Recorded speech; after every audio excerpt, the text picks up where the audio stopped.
एमपीएससीचा गट ब सेवा संयुक्त पूर्व परीक्षेचा पेपर फुटल्याची अफवा पसरली आहे। 2 फेब्रुवारीला होणारा पेपर फुटल्याची ऑडिओ क्लिप व्हायरल झाली आहे। TV9 मराठी या ऑडिओ क्लिपची कुठलीही पुष्टी करत नाही। व्हायरल ऑडिओ क्लिपची आयोगाकडून दखल घेत तक्रार दाखल करण्यात आली। उमेदवारांनी अफवांवर विश्वास ठेवू नये असं आवाहन आयोगाने केलं आहे।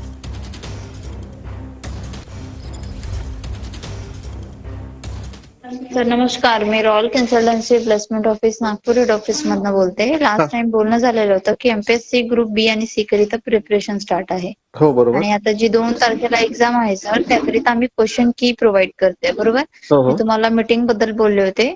तर सर एक 10 मिनिटाचं ऑनलाईन मीटिंग आहे, व्हॉट्सअपवर कॉल होणार, तर मीटिंग कनेक्ट करू शकता का? नाही मॅडम, आणि मला एक सांगा, तुम्ही अजून काल रात्री कॉल केलता का मला? काल रात्री 9 नाही वाजता? केलेला। हो 9 वाजता। नाही सर, ऑफिसच बंद होते 9 वाजता, कसं पॉसिबल नाही ना। 9 नाही सर, याच नंबरने कॉल येईल माझा, अनदर दुसऱ्या नंबरने नाही। ते बोलत होते मला 40 लाख रुपये द्या, आम्ही तुम्हाला क्वेश्चन पेपर वगैरे देऊन टाकतो आदल्या दिवशी। काय नाव नाही विचारलं मॅडम मी। नंबर सांगा ना एकदा।